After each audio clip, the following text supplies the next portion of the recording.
Hey there, boys, girls, and flying squirrels. It's me, Joe Keyport, and you're listening to the Ear Coffee Podcast.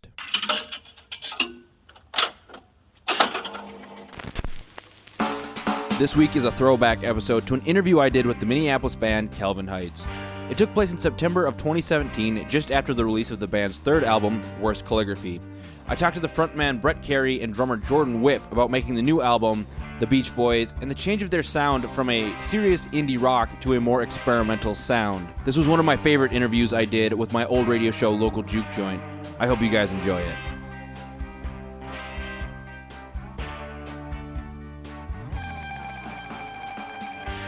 So I am sitting here with the mad scientists behind the band, Calvin Heights, Jordan Whiff, and Brett Carey. How are you guys today? Good. Yeah. It's been a long day, but we actually just came from working on new stuff. Ooh. Yeah. So New stuff. New Tell me stuff. more. Without telling me more, probably. I don't know. I guess while we were working on Worst Calligraphy, I came to Jordan with some more songs that I was like, I thought they were going to be on the next project because I'm already planning that in my head. But that's going to be something totally different. So I'm like, why not we just record these? And plus one of them is like, we've played it at every show now. Okay. We've titled it Slow, but I hate that, so we're probably gonna have to change it. And every time we've played it, people have loved it. So I'm like, Okay. we gotta get some of these out there. So maybe it'll happen. I don't know. We're just kind of dinking around. yeah, mainly just a lot of dinking around Okay, and and then- seeing what we like. And Yeah. And it's just you two are like the official members of the band, and then Yeah. Karsten Johnson is like an additional guy. yeah, Yeah, he's He's one of absolutely. our main go-to Okay. Oh, yeah. members to play with us. So Okay. He's a jack of all trades. He knows his way around pretty much everything. So Nice. it makes it real easy to just kind of slide into whatever we need him to. Swiss Army knife of He's the Swiss Army knife of auxiliary musicians. And then Brett, you have been kind of the main guy of Calvin Heights. This has been your baby since the end of 2013. Yeah. Because you released Self-Untitled, in May of 2014. But this has been Yes. kind of your project since then. Yeah, I mean, it initially started. I was into a lot of like metal music in high school, and which I still love. Like I'll crank the Chariot anytime because they're just so good. But I was in metal bands, and I didn't start singing until my junior year of high school. But then I really didn't take it seriously until senior year. And that's when some friends of mine encouraged me to just start writing and stuff. Okay. Am I close enough to the mic? Or That's fine. I can fix it in post. Oh, okay. I'll get a little That's closer. okay. But yeah, and then I just want to make sure people hear me because I'm a narcissist. That's true, yeah. Have you, do you know who Father John Misty is? Oh, yeah. Yeah, so you're just kind of that persona. Yeah. I'm just the greatest ever, and I'm kidding. I hate myself. It's cool. But yeah, so some friends of mine wanted me to write music, where I was singing, because I hadn't done that yet. So I did, and that started me just enjoying it, writing, singing melody lines. I never really did that before, writing lyrics. So I recorded something. It was just like Brett Carey was the under my name. It was like an acoustic kind of EP thing, right? Yeah. Yeah, we play it here. Oh, gross. Why? Because when you have a show all about local music and you have like 6 actual people you can use, my first show was your sister, it was then you, and then it was then Calvin Heights, where because there was nobody, and I was like, I grossly underestimated what I could do here. Yeah. Wow, that's funny. Yeah. Wow, that's funny. It's still on rotation. I mean, I don't really like that thing, but I mean, I know some people do. Maybe Christian soccer moms would like it. I like it. repping for the Christian Repping soccer. for those 98.5 KTIS moms out there. Yeah, we were blasting some KTS today. No, we were not blasting. We were driving to Chipotle, and he changes my radio in my car to 98.5 because he knows I'm not a fan. Neither am I. I work there and I'm not a fan. It's even worse when you like are walking through the halls when you're working there and they have the same songs. It's it. And It's like the same songs from the 90s. it is. It's horrible. The staff is lovely. They're lovely staff. They're just Dave Clutter likes to scare me. And yeah, but they just the station itself just not great. Yeah. And then okay, so you were working on music, and then Calvin Heights kind of just became a thing. Yeah, it initially started off as like Micah Engel. I don't know if you know. Yeah, I know Micah. Yeah. He approached me saying he wanted to do a record for his senior project here. And yeah, that kind of started the ball rolling for Calvin Heights. I didn't want to call it Brett Carey because I don't know. Yeah. Who cares about my name? But yeah, so we called it Calvin Heights. I really wanted to just go with Calvin because that's my grandfather's name. And then Heights is like Vadnais Heights. So my friend Tim Lawrence put the two together. Okay.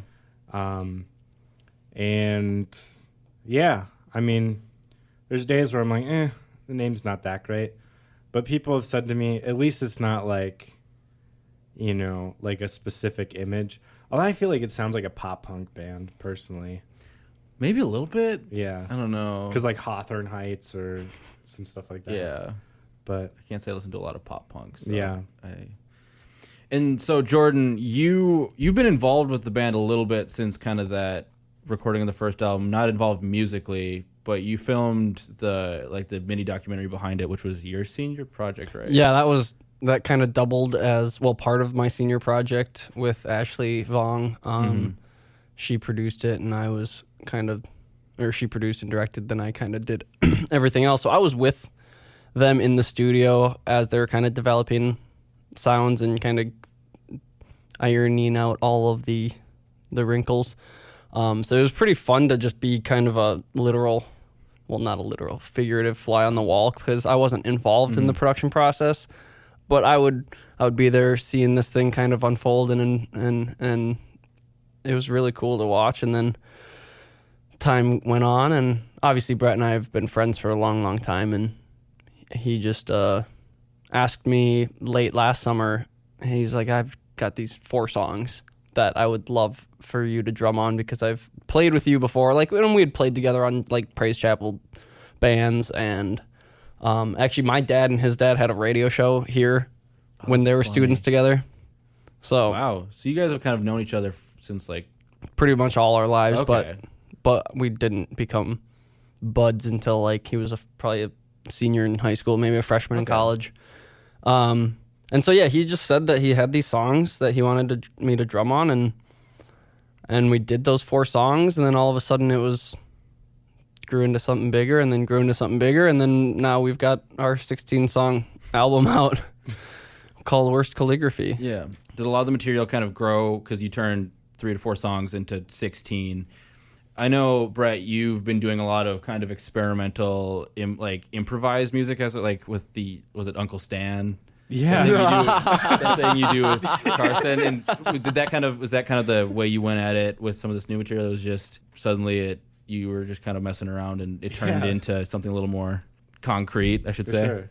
Man, you've done your homework. Wow. I follow your music. Wow. Well, thank you. Yeah. That's fun. Yeah, Karsten and I, so I think it was last Christmas. Mm-hmm. I really wanted to just do some sort of like maybe experimental or some sort of Christmas album because I hate Christmas music. It's just the worst. So except for Sufjan Stevens' Christmas album, I should say. Christmas Unicorn, listen to that song, love it. It's brilliant. But anyway, so I approached Karsten. I was like, hey, let's do this thing because he and I have been wanting to write music forever. So we started doing that, and then it just ended up being a comedy album. Because I wrote this song that's Santa lives in my basement because he's Uncle Stan.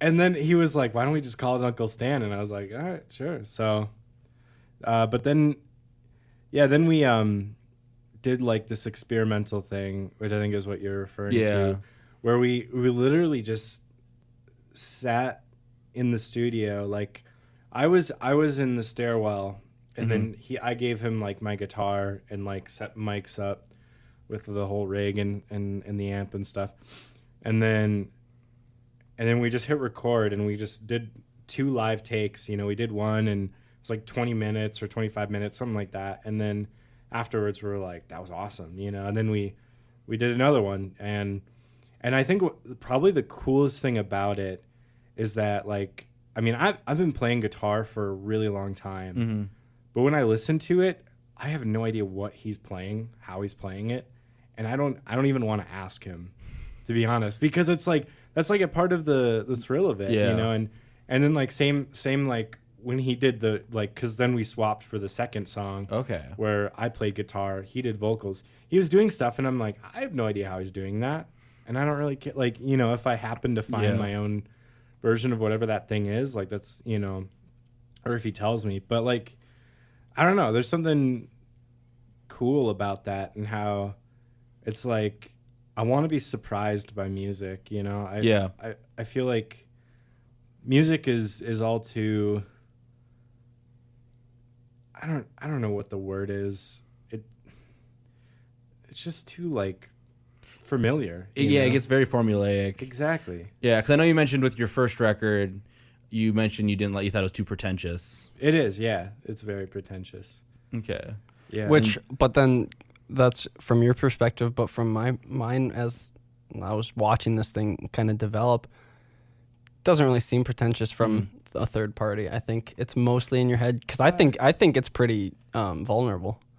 The first album? Like, Self-Untitled? Like the slower bits in Self-Untitled. There are bits that I'm like, yeah. There are some songs that I like Front Porch is one of my favorites. Yeah, okay. And I'll give you Front Porch if it was recorded better quality and my voice wasn't so terrible on it. But well, in any case. Yeah.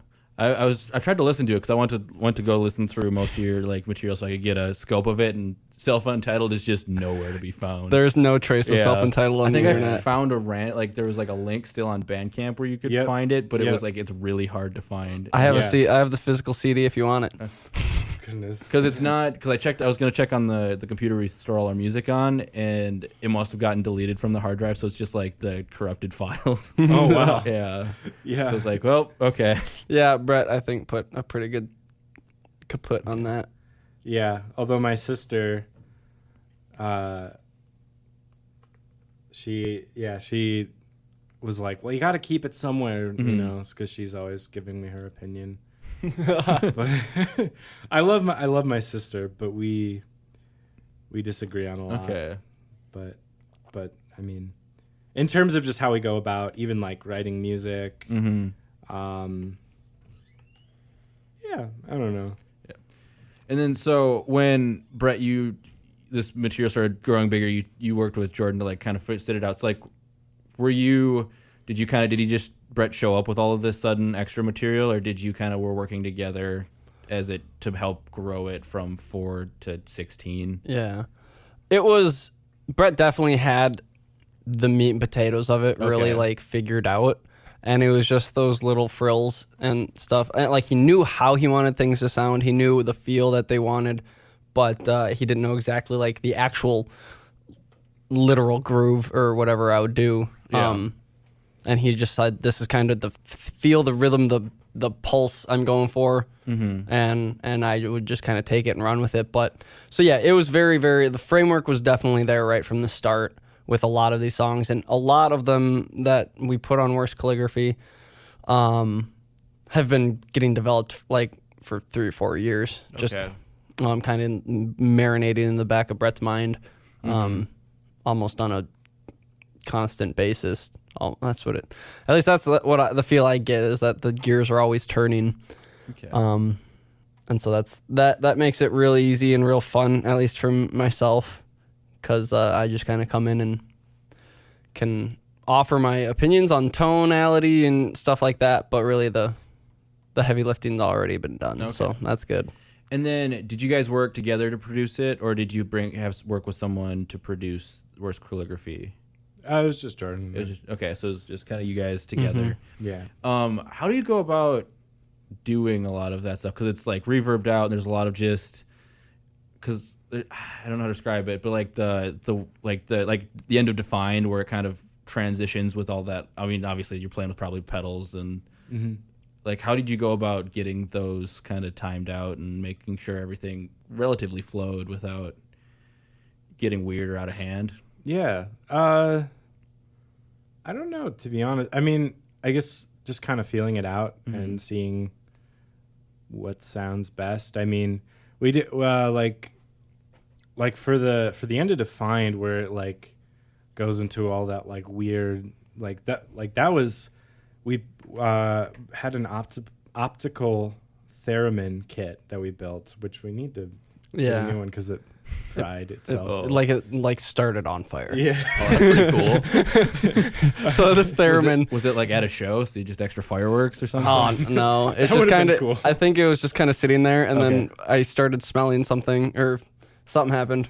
You were tweaking with it. Yeah. 'Cause it was busted. It was Okay. like But buzzing it weirdly, so I was tweaking with it, and then it was just kind of sitting there, and I started seeing smoke. I was like, that's probably not the best. Ooh, yikes.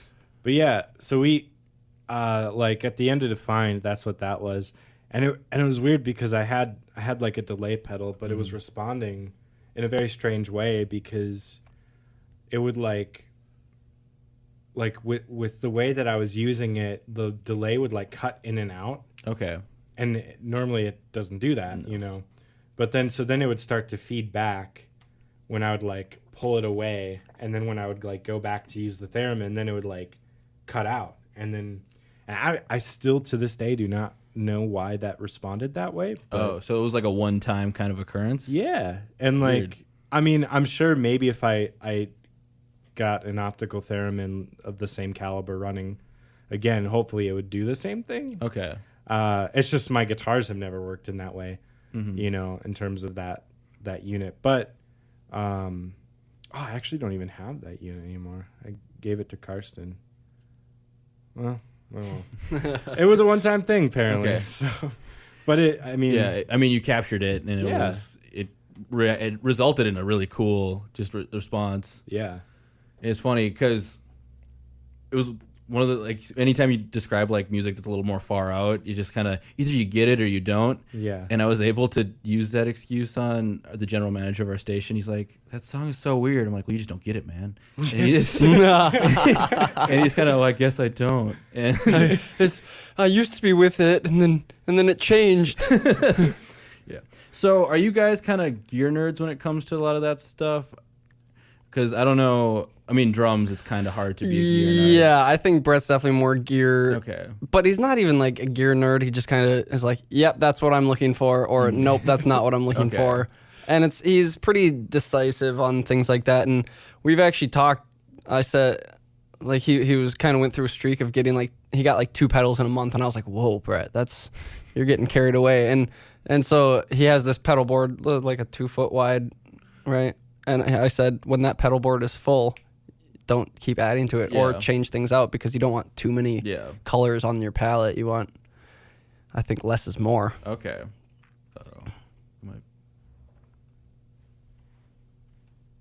They're kind of just staring at us. Anyway, are we broadcasting accidentally? Hey. Oh. Okay.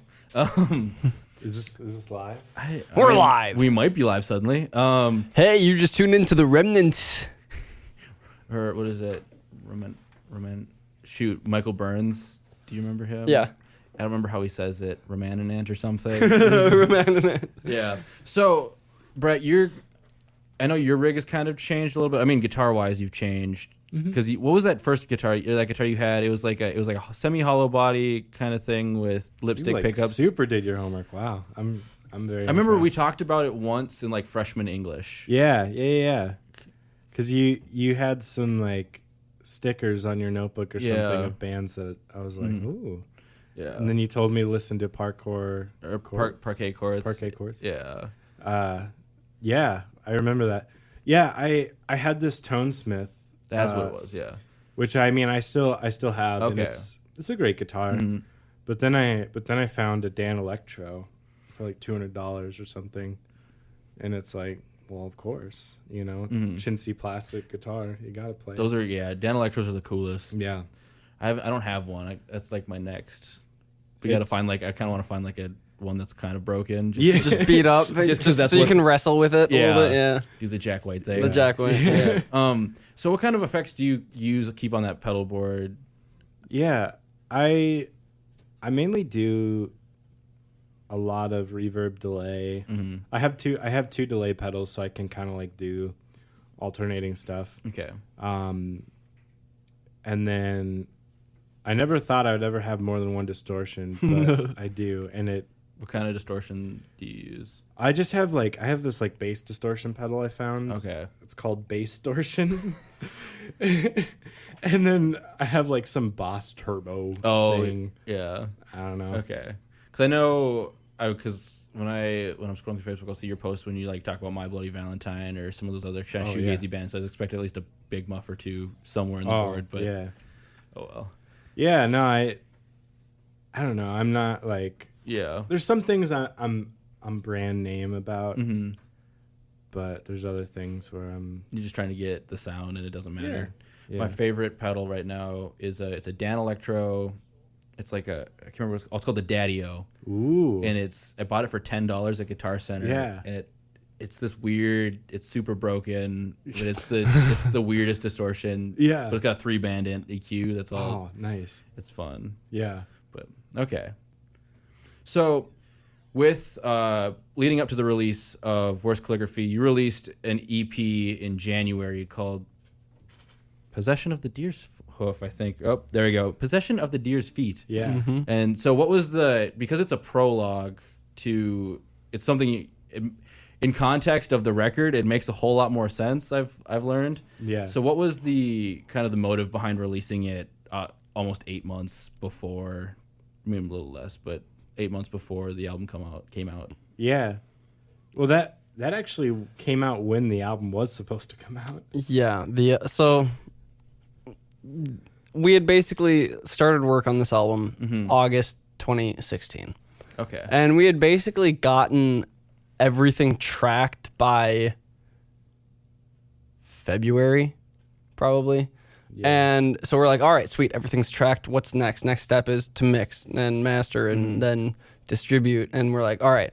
And this being my first like experience in this type of situation, like in a band, I don't know the scope of things. I don't know the timeline of things. And I just was very optimistic on our release date of maybe like April-ish. Well, I was too. And I think we both were. And then we just kept listening to it and kept, we weren't exactly happy with it. And we would tweak things and kind of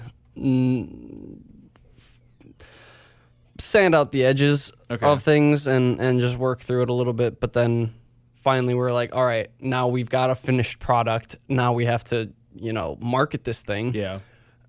We can't just release it and be like, hey, Facebook friends, here's this album. We've so then we developed a plan to release some kind of snippets of songs with some video accompanying you know what I'm trying to say.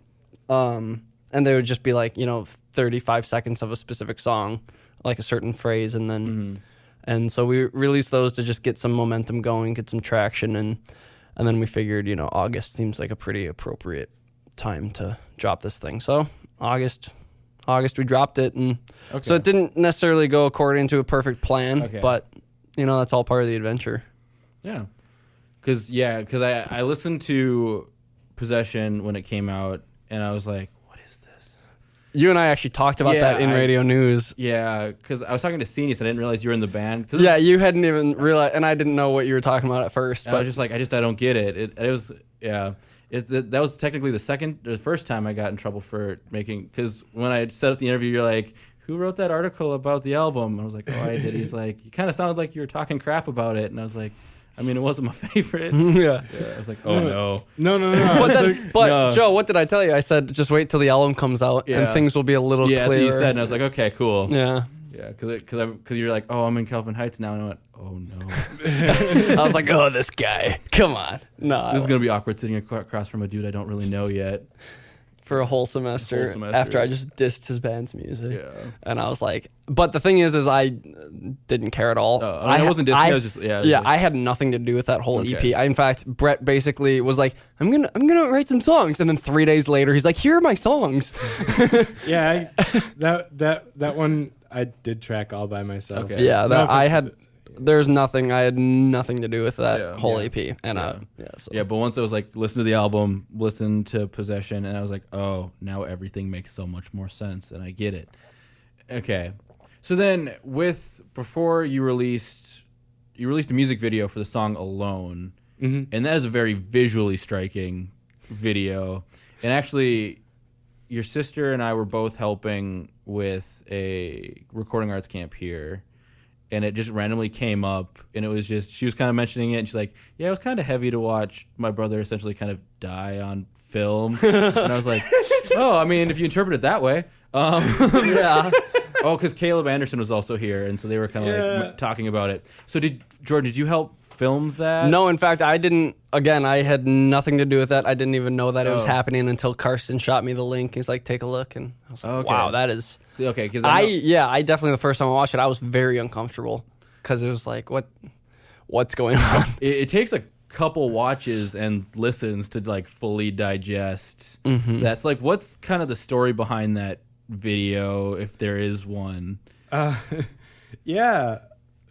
I mean, I guess I never thought of it as me dying. I didn't take it either. I know that's what my dad and my... some people from my family thought. I guess my sister thought that. I mean, Anna, if you ever listen to this, I'm sorry that you thought I died. I didn't. He's alive. He's alive! He's alive! He's a real boy. But yeah, I guess I don't even know what inspired it. I don't know. I don't like my face all that much. Just in general. I don't really like the way my body looks in general. So kind of like whatever about it. I wish my legs were a little smaller, but it's cool. So I like wearing a mask sometimes, just because it's fun. But yeah, I thought it'd be a good visual representation of just kind of I don't know. It's meant to be pretty intense. Okay. I mean. Yeah, you're not supposed to feel comfortable. Yeah. No. That's kind of our shtick, is whether you're listening to our music or watching our videos or whatever, it's like we're not trying to make you comfy. Yeah. Because did you, along with, I mean, to like a little sidetrack, but along the video line, did you shoot like the listening party videos and stuff? And yeah. We actually haven't even released, we've got like 3 videos that haven't even been released yet that are... Yeah, do we still want to release those? I mean, why not? It's more content. For sure. Okay, so like, that, it's just your band's kind of aesthetic is just being a little jarring. Yeah. Okay. Oh yeah. Did you watch the release video? I watched a couple of them. Okay. Yeah. I mean, I was like, it's just a bunch of people kind of just like hanging out in a room dancing to music. So I was like, I watched a couple and I was like, oh, I get it. Yeah, it's definitely supposed to be something that's like the next tab over on your browser. Like while you're actually working, you're not supposed to be really watching the video much. It does get a little interesting at the end. I think Mike Ettinger, if you ever check out his music, this is a plug for Mike Ettinger. But he was one of the people there that night, and so he was like fiddling around with one of the lights, and it was just like, and like it was going crazy for like the last song. Okay, because I know there was like a fog machine and a laser or something, and just we were like, all right, guys, show up at this place on this day, and we'll figure it out. Yeah. Okay, and so there wasn't really much logistics that went into it. I mean, I was like, I'm gonna bring my camera and see what happens. I mean, you got a cool product out of it. Yeah. So it was the experience of it was not at all dark or anything. No, it was actually pretty uplifting and fun. Yeah, we ate pizza. We, had some drinks. It was good. Mm-hmm. Yeah. Cause like I didn't get other than it, like the visual striking, I didn't get it as like some weird like cult thing that was going on in a room. It was like, it's just a bunch of people hanging out with like the lights off, listening to music. Mm-hmm. So I mentioned Song to Find earlier. What's kind of the story behind that? Cause that's kind of of the songs I listened to on the album, that's the one that like stuck out the most to me. Cause it goes from kind of the sound of the album, and then there's Micah Wrights plays trumpet, plays brass on it, and then it comes back into kind of the sound of the album, and then it like kicks back into the kind of a chorus line thing. So like, what's kind of the story behind that? And wait, sorry, which song? Define. Okay, yeah. Sorry. You're good. Yeah, just the different movements. Yeah, I've been really inspired by Brian Wilson, Beach Boys.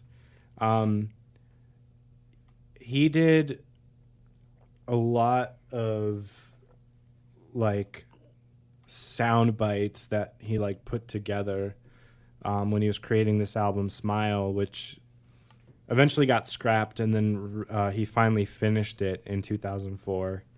But at that point he wasn't with the Beach Boys, so he released it under his own name. But when they scrapped it back in the 60s, I can't remember, it might have been like 64, 65, but that number could be wrong. When they scrapped it, they repurposed some of the songs and recorded Smiley Smile, which is funny because Smile is like almost this huge orchestral, like very avant-garde whole thing. And whereas Smiley Smile is like pretty much just them singing and like a few instruments here and there. Okay. So, Smile didn't get released until 2004, but, during that time they re-recorded all the songs because it was just getting too much and Brian Wilson was going crazy. Yeah. And so Smiley Smile is even more so of a jarring kind of like, I mean, you listen to it, at first when I heard it, I thought it just seemed like, and this is literally what it was, but just like cut and pasted ideas to create a song, and it didn't necessarily like seem like it flowed together in the traditional sense of how I think a song should flow. Like, you got to transition, because even people do that. They're like, oh, well, we can, we'll do, have these sound different, but we still have to flow it in together. Yeah. This just gets rid of that, and it's like, get to the point, Yeah. And I was inspired by that, and I was like, I like that. I like the idea of having some jarring thing. And here's what's funny is I was in the car with one of my friends, and we were listening to Smile actually, when he finished it. And so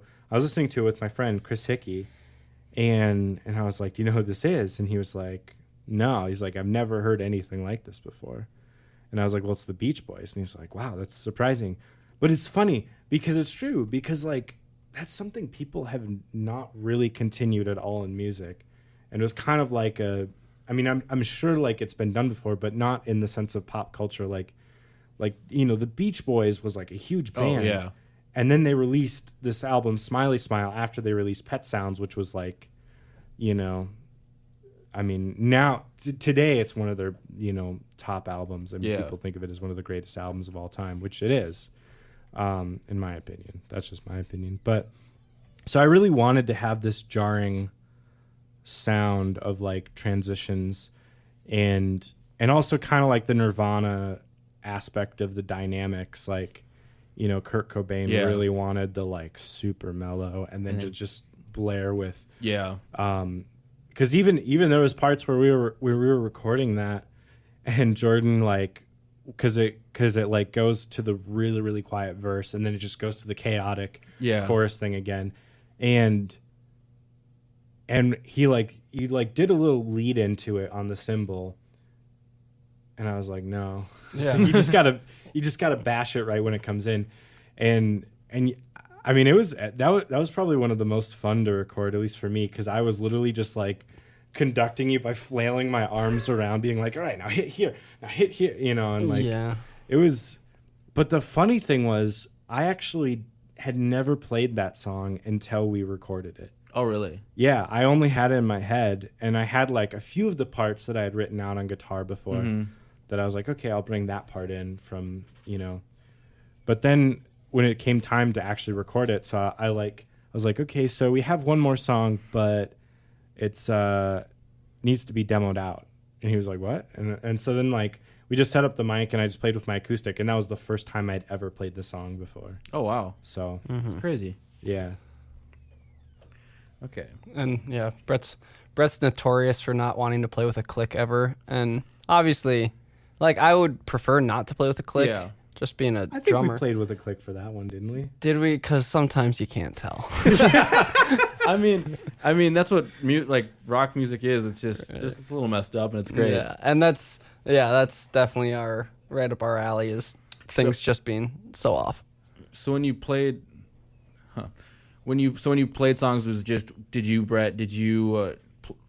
put down the track like a guitar and like a vocal, and then Jordan, did you came in and played drums on it to the best of what you could follow? Yeah, it definitely went a couple different directions for some songs. Like, a couple of the songs were like, all right, I want you to do this, and then he would make the sounds with his mouth, and I was like the first track, and so I had to take like kind of the feel he was given, and I was just laying it down for everything else to be dropped in on top of. Okay. And sometimes everything had already been tracked, and I was just gonna redo the scratch drums. Okay. Like there had been some drums just recorded that weren't not looking for quality or anything. You're just looking to get something there, and then I would just kind of play over it, play my own thing.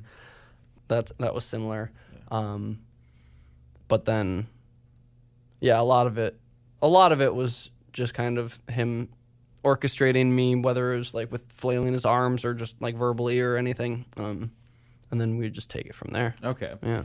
And then was this recorded, Brett? I know your dad has a studio. Was that all recorded there? Yeah. Okay. Yeah, it was. Yeah, it's in the basement of the house that I'm living in right now. So, but yeah, I mean, so that made things really easy. Yeah. Yeah, it was. Yeah, and my parents live in Kansas right now, so I'm kind of caretaker of the house here. But yeah, so I'm working for my dad, and so I have access to the studio. It makes it. But I mean, I've been working in the studio since I was a kid. Since my dad's always had it, and so I've always been messing around, and ever since I learned how to play 3 chords, I recorded it. Okay. So you're just able to lock yourselves in and just see what comes out. Yeah. Which is a cool, especially with that kind of when you're trying to come out with the music you're coming out with. Yeah, for sure. And then the sound, I know you had mentioned that was kind of the sound of this album was what you've always been wanting to progress to. Mm-hmm. Yeah. Did you want to do it earlier, or was this kind of like you did your first record and then I know Tales of a Confident Man was still kind of in the same vein of the first record, but it had a little more it kind of had a little more of the kind of spaced out. It had a lot more air under it. Yeah. And then this is just kind of, this is what I've wanted to do. And yeah, I think Tall Tales is what Self-Untitled should have been. Okay. Personally, the reason I guess I should clarify the pretentious thing is because I realize at that period of time, when I was in that period of life, I had this weird version of myself that I was seeing that I don't think was accurate. Okay. And it's kind of like the Matt Thiessen vibe of like, I'm so terrible all the time. Like, which, I mean, Matt Thiessen's great at writing those kind of lyrics, of like, sinners and saints kind of vibes. But like, I guess the reality is, for me, I'm not the type of person that like because I believe in grace and the fact that God gives me grace, because I'm one of the Christians. You heard it here, folks. Wait, what? I know it's a shocker, but I don't know. I guess because I believe that, I don't want to like stay fixated on this idea that I am in this position of life where I'm like always so terrible. I mean, yeah, we're all pretty crappy human beings at the end of the day. Yeah. But at the same time, if we believe in grace, we're also trying our best. Yeah. And also I realized my mind's been fixated on a lot more of like mental health stuff. I'm been going through a lot of that, and it's just like, and also it's funny because I don't really think of Worst Calligraphy or even Tall Tales for that matter as a depressing record or whatever, because it's like, in a way it's kind of like the releasing of that kind of energy. And really the end of Worst Calligraphy is such a happy, beautiful moment because, the main character in the narrative realizes, what like peace really can be for themselves. And it's a strange process to get to, but, but I think I had this, when I was working on Self-Untitled, I had this idea that I was like this terrible person and I needed to like shame myself because of it. So I wrote a lot of the songs based off of it. Now, like you mentioned, Jordan, Front Porch. Now that one's just about, seasons that change in life.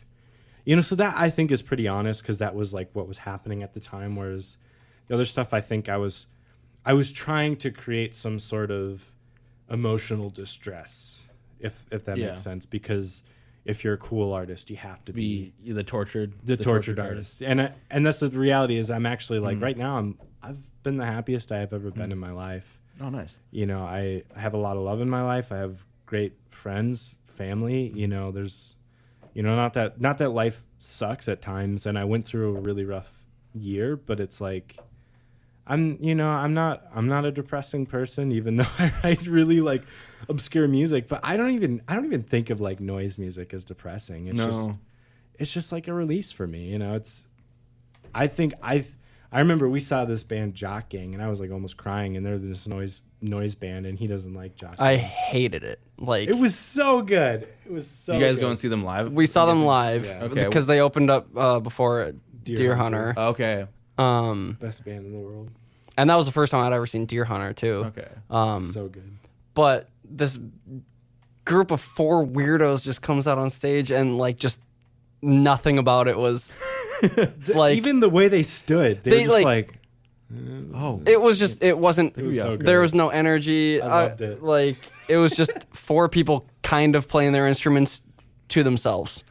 And then I still believe to this day that it was not good music, but Brett is set. So Jock Gang, sorry. It's that if you're not expecting that at a concert, it's weird. Wes Mullenberg and I went to a show. We went and saw Cloud Nothings was the headliner. Ooh. And it was the opener were two local bands, Fury Things and Citric Dummies, and then in the middle it was this experimental folk band called Moon Bros, and they were probably high out of their mind, and they just kind of like planked on guitars and like a lap steel for like 20 minutes, and then Cloud Nothings came on, and it was the weirdest. Thank you. Like you could watch the crowd just turn off. And Wes and I still go. I think they're gonna Moon Bros us anytime we go to a show. They become a verb. Moon Bros. And there's also a video from that show where Wes gets grabbed by a dude who wants to mosh with him. And we're at Fine Line, and this dude is super drunk, and he's just like, "Wow!" and grabs him around the middle. And Wes grabs onto the stage monitor and is dragging it with him. And I remember like trying to pick up the monitor to see how heavy it was, and like this is a heavy monitor, but it's going with him, and the whole thing takes like a second when I look back at the video. But like I just remember it in slow motion. I'm like, what do I do now? Wait, this is a real situation happening right now. Like Wes is not a fan. Like, do I have to like fight this guy? Like, what's the next logical step? I can see Wes being put in that kind of situation too. It seems very Wes. Yeah, it just classic. So Well, so do you guys? Oh, before that, so explain the narrative of Worst Calligraphy, because I know you guys sat down and you took the songs and put it together into a narrative. So if you guys could walk me through just kind of what this character is and what happens. I guess I'll give the most Brett, in-depth. this is you. I want to give.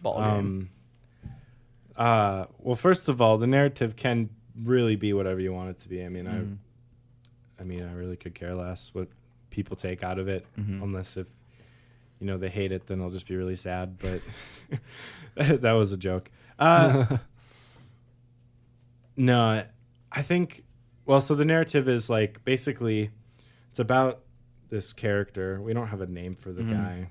I mean, the only reason we say it's even a guy is because I'm a male, We're and writing from that perspective. I'm writing from my perspective, because all these songs are written from events in my life, or or emotions, whatever that is. But we just kind of took it into a narrative. It's so this guy falls in love. They get married. That's why there's literally a song called "We Got Married." Yeah. I mean, it's pretty self-explanatory. And then, the wedding happens. But then, probably one of my favorite lines, and I can't take full credit for this, because I was inspired by Caleb Anderson, who played bass on the record. And he needs to get his record out soon because he's so good. Yeah. Anyways, Caleb wrote this song, an instrumental song called "God Made Flesh," and then Cal. Do you remember Cal? Do either of you guys remember Cal? I can't remember his last name, but I don't know. He worked here. I think he did a show for the Remnant and stuff. Oh, is he a little bigger? Yeah. Yeah, I know Cal. Yeah. So he raps actually. I think I knew that. Yeah. And he's really good. Oh, really? Yeah, he wrote this rap to the instrumental, and he sent it to Caleb, being like, "Hey, I just did this for fun. Like, I'm not like planning on releasing it or anything, but I basically wrote a rap to the instrumental "God Made Flesh," and it was really good. Caleb showed it to me, and there was a line that he wrote that stuck out to me. That was, for some cruel reason, God made flesh. And I was like, yeah.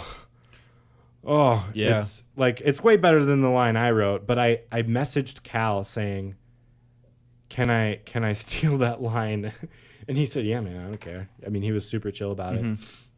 And so so on the wedding song, it says, "Oh, it's cruel, I know, God made flesh and bones," at the very end of it. So basically, it's like, they get married. Then all of a sudden, it's like this inner turmoil of like, okay, now, we realize that we thought this was going to be happiness for us, but it's not. Then basically, it goes on. There's pretty much the whole idea is it's like this story following these two people. I mean, it depends on how in depth you want to make it, but their marriage just kind of sucks. And I mean, there's some details I don't think I want to go into per se, just because. But basically the marriage, there's a lot of mental illness between the two of them. There's deception in a way. Like I said, it depends on how in depth you want to go into it. I guess I have my own version of the narrative, but. Another eerie moment too is like the song "Rest My Head," because that whole song is kind of like a love song flipped upside down. So it's the first line, which I think is pretty humorous, but it's, "I love you, but please let me rest my head, but I'll still need you to help get me out of bed." Because it's kind of like this like dependency that you're relying on. And then but as the song goes on, like, "I'm in pain, almost drowned before I fell asleep, but it never rains when love feels only 3 feet deep." It's all about this like sickening love. And then the last verse says, "I won't be sorry for all of the things that I've done. I'll turn evil and maybe I can feel your love." So it's like in those moments, sometimes like you feel like this turning of like kind of like, I'll use the Batman quote from The Dark Knight: "Either live long enough You either die a hero or live long enough to become the villain. Yeah. You know, and it's like sometimes when people abuse that love that you've given them, you kind of feel like you want to do that back to them. And it's not a healthy thing at all. Mm-mm. But then the last line of that, like that tagline chorus says, "You'll always have my heart." And I was listening to the record with Caleb at one point, and he said to me, he was like, that is probably the eeriest line. When you hear the whole thing in context and you get to that point of the album, you hear that. It really is kind of eerie. And it's like, it freaks me out a little bit. But like, you know, so, you know, there's kind of like this whole thing of, you know, and like, it's like loving addictions, you know, questioning why are these people in love, and but then the ending, it kind of has like I'll say it's an odd resolve, because you don't know what's going to happen with the characters. Mm-hmm. But what I will say is it's it gets better. Okay. And you know, the last line is, I had gone and sold myself. I was so cynical, but I've observed this life as well, and I find it beautiful. You know, so in spite of all of our pain that we go through, I mean, obviously for me, I've never been married, mm-hmm. but you know, it's kind of like this metaphor. So I can't really speak into what marriage is like, or how to make a good marriage, because have yet to experience that. But I guess I will say it is kind of the metaphor of the pain that we like there is, you know, things that we love that we work on, and then when you get to the end of that, you know, it's like we experience pain, but you know, life is still beautiful. Yeah. That's awesome. I have to listen to this record again.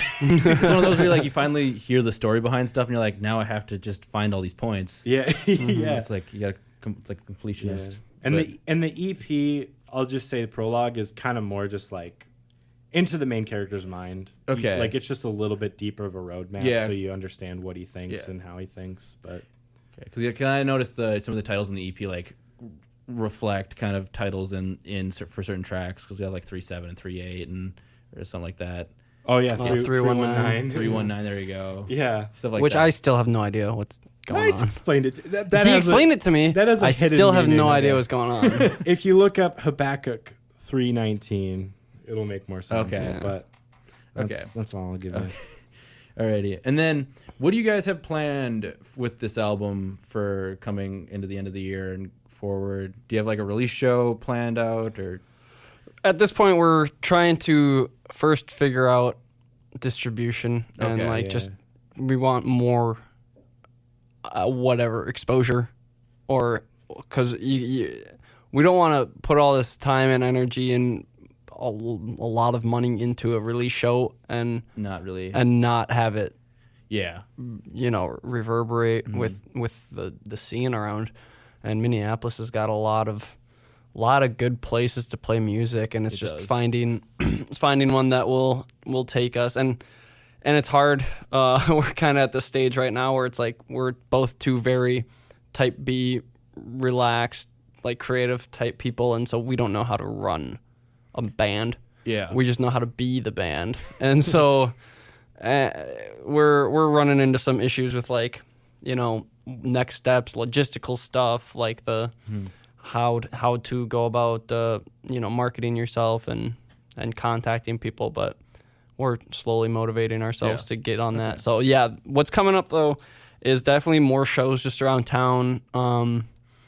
We have a few coming up here that are. What are the dates? Do you know? Is that October 13th? Yeah, at the Edge. The Edge music venue. Okay, I'll have to check that out. I haven't been able to see you guys live because the last few concerts you've thrown have fallen on dates when I'm like, I'm already going to a show. Mm-hmm. Oh, gotcha. Because the one you did, the one where you opened for Feed Us, that was the Pizza Luce block party. So Wes and I were hanging out watching Brian Oak introduce bands for a day. Brian Oak.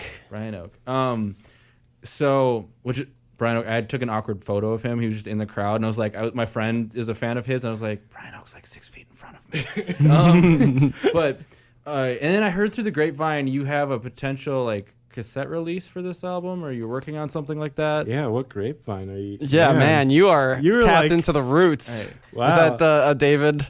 Did David tell you that? Yeah. Yes. Yeah, we are gonna just for playing shows. Okay.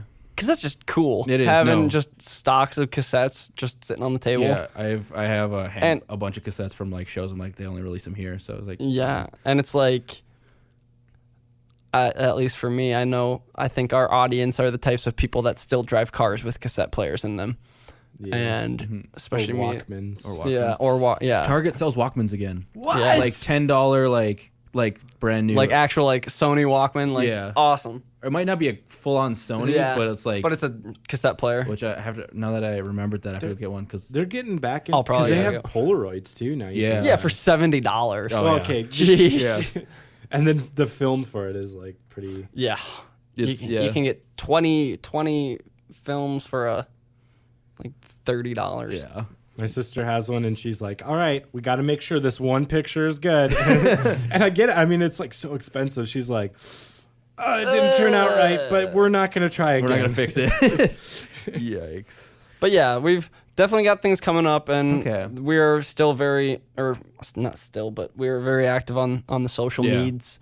So Trying to be. Yeah. Well, ever since I took over the passwords of everything, it's gotten a little more consistent. But yeah, stay up to date on those things. That's where we'll go with any information. But Find us on LinkedIn. yeah, find us on Zanga. We've got our page. Also, Club Penguin. Well, Club Penguin is dead. Oh no, I forgot about that. Died? Yeah, They they killed it, shut it like, down like what 6 months ago? Yeah, because you guys did a story on it did. for Radio News. Yeah. Dang. So, in your social media page, It's all just at Calvin Heights. Okay. Yep. So you guys can check them out there. Calvin as in the name, Heights as in the distance from the ground. Good to know. Some people need clarification. They really do. But thank you, gentlemen. Yeah, thank That you. Thank you, concludes this interview for this time. Yeah. Excellent. Let's do it again sometime, huh? Since the recording of this podcast, the mad scientists behind Calvin Heights have recorded a whole new album. They put out a single in December, and they released a new single for this new album, plus a music video. You can find Calvin Heights on Facebook, iTunes, Spotify, and Bandcamp. Make sure to stay tuned to Ear Coffee for updates on Calvin Heights, as well as Minnesota music as a whole. I'll see you guys next time.